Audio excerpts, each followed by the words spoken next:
Overall, not too bad. Do you know what the enemy of done is? It's panic and procrastination. And I've had a bit of both of those when working on cars. And after the break, that's exactly what we're going to talk about.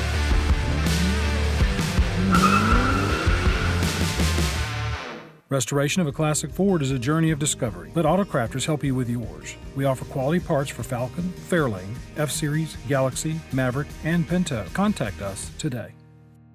All right, so we're talking about, a little bit about, before I get started on this, procrastination and panic.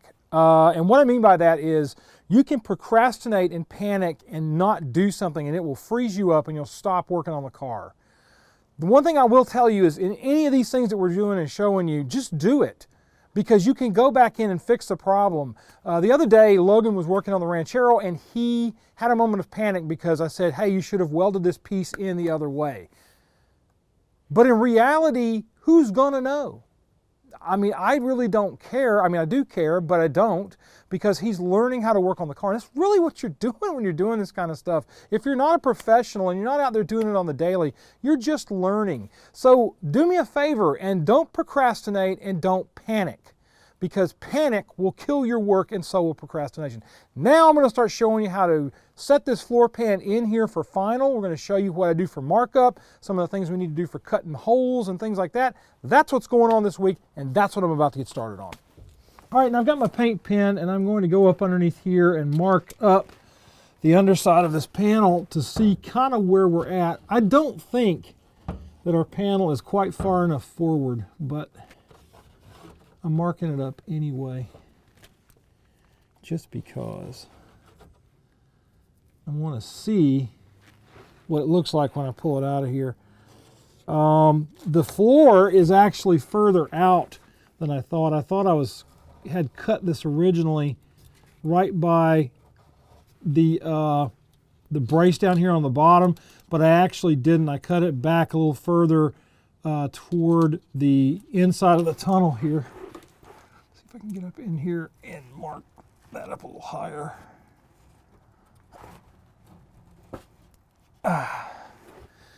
All right, so I kind of know where I'm at. I'm going to pull the panel out now and take it into the building and see what we've got there.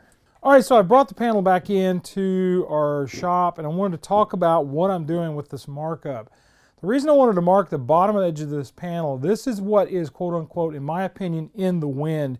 It's the piece that has the most movability of any of the parts on this floor pan. So I want to know how much metal I have to play with when I'm going in and setting up the rest of this. My goal would be to cut the other panel out there on the car back a little bit so that we are actually on the floor brace, but I'm a little concerned because at this end we are very, very close. You can see where my white line is. That's the actual markup line for where this panel is sitting right now. This one is going to turn into a butt weld, where the rest of this is going to be a lap weld, where I'm putting the floor pan that's already in the car and spot welded, so I don't need to worry about it, and I'm bringing the other panel in on top of the brace, and I'm going to weld it down on top of that. And I'll go over some methods for that in the next video on this series with what I'm going to do to keep everything from rusting, because I'm going to tell you some other stuff here in just a second. Now I'm going to flip this panel around to talk about why I am concerned about this depth on this end. Now what we have here is, this is roughly where the cab mount is, and you'll notice I didn't mark that up yet. That's because when I was underneath the car, which it was hard for you guys to see where I was at and what I was doing, I was probably I won't say, maybe a quarter of an inch away from the cab mount all the way around. That tells me that I've got a problem somewhere up on the panel, and the problem actually is up here on this edge. It's not allowing this to sit down where it needs to in order to meet that panel where it's at. Will now go back out with this and try to work toward this end being fine. I don't want to make any kind of alarming cuts until I can figure out whether or not I'm going to be able to get that cab mount to kiss this panel, because if we can't, we really have a problem. And right now my biggest concern is there's not much metal up here on the top that will allow me to get to this piece down here on the bottom. Now it could be that my cab mount just needs to be moved toward this, and that's what I'm going to go out and look at right now. All right, we're about to do the fit and fiddle portion of this, and this is going to be a thing where I'm not going to show you every bit of what we do, but I'm probably going to show you a lot more than what a lot of guys do when they're putting these kind of videos out. Some of them use a short format and you only see them do the fit once, and I can guarantee you that unless you're a master craftsman, you're probably going to do fit and fiddle at least 15 times trying to get that panel to lay in there the way you want it to lay in there. There are guys that are really good at this kind of stuff, and I am not one of them, but I do like to go in and actually do a little bit of fit and fiddle in order to make it work. So what I'm going to do now is I'm going to grab a cutoff wheel, and I'm going to start working this panel to pull it up into position where it needs to be for final for us to be able to fit this thing in here to start doing some weld up next week. Checking my wheel looks good.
All right, I've got decent fit all the way around the panel. I got some gapping in there. Don't let gapping distress you when you're doing this kind of stuff. Always work toward trying to get the panel to fit up the best you possibly can. All right, so what I'm going to do now is I'm going to go in and probably make my cut out across here to right there through both panels because I'm going to try to stay on top of where the panel rib is on this, which is right about here, I figure, on the brace itself. So I'm going to cut this really shallow into both this sheet metal and this sheet metal to get a fit out of this. Because like I said, if there's a little bit of ish movement this way, I'm not as concerned about it because if it's still on top of the brace, I should be good to go. at least theoretically.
All right, full disclosure, I had a breakthrough, and I don't mean a good one, on the edge of the bracket here. These spots are right on the very edge of the brace. The brace is actually right about here, and I don't want to go any further than where I've gone. I can butt weld that into place. I'll have to go through on the back side of this. There's a ton of that body shuts underneath here, so I'll go through with my scraper, scrape all that up in the back, cut this line out and finish it up. So I'm just going to use this. I've set it up. I'm hoping I'm right about my positioning. Everything's laid in. I worked this end and then came to this end. Theoretically, we should be just fine for the final cut to go in and actually set the pan. All right, let's finish that cut. I'll do one more test fit after this too.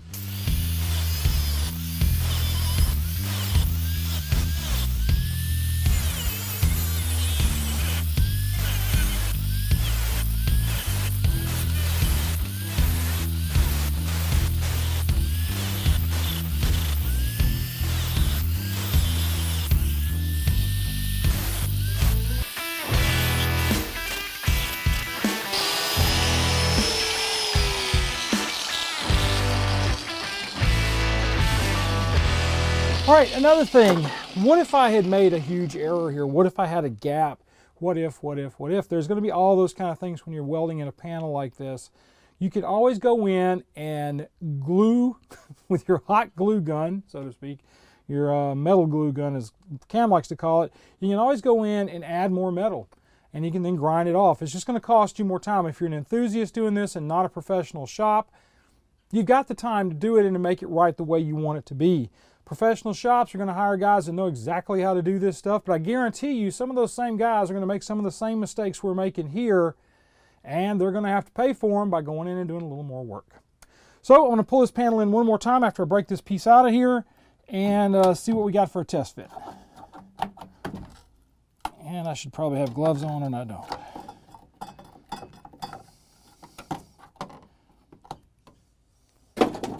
Little by little, this car is becoming different.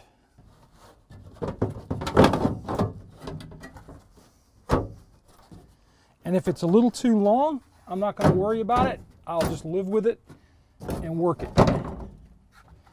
What I'll probably do on this end is go in and put some panel clamps out over here when I go to do my final weld, so it's not hanging down so much.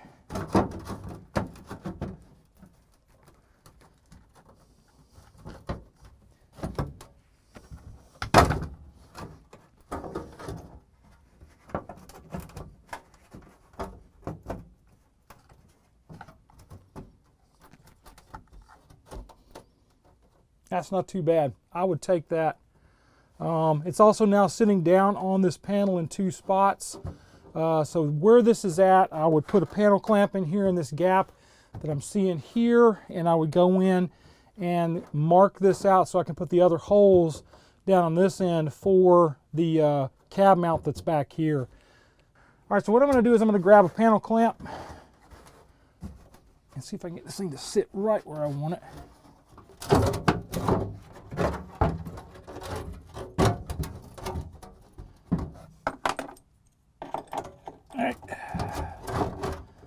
go a little subterranean here.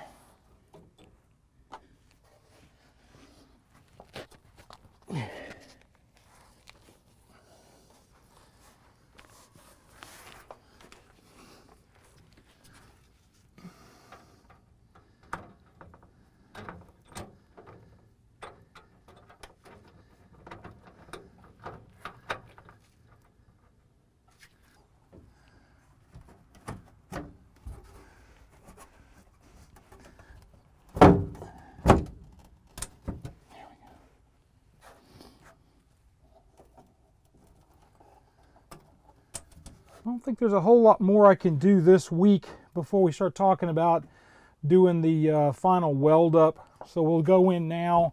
We've got this clamped in. We like the way the position is. We're pretty good overall. And I don't know. There's a couple of places I'm looking at that I could probably do some cleanup. One of them is in this corner right here. From about there to right there. I could clean that arc up just a little bit to make it run better. But the rest of it overall, not too bad. Well, I may not be ecstatic, but I am happy enough about what I've got going on here. This is going to work out okay for what we need to do. So next week, we're going to be coming back with basically the weld in. We're going to finish this thing up and talk to you about some ways to keep rust at bay underneath the car, because while you can put paint on here and that works great, you're going to really need to go in and actually do some other things to keep it from rusting, because once you start welding into an area and there's areas that you can't get to with anything else, like underneath the spot welds, you're going to want something there to keep the panel from rusting around your spots. So that's it for right now. Well, that's all for this week, folks. Let me get my hearing protection out of my ears so I don't sound like I'm talking inside of a muffled bag or something. Do the job. That's all I can tell you in the end of this, is just to go out there and work. You are going to fail. Failure is part of learning, and that's really what we're doing with most of this stuff. It's all of us are learning how to do it. Even a guy who's been doing it for a lot of years can learn something watching this show and seeing me do something and go, hey, I never thought about it doing it that way.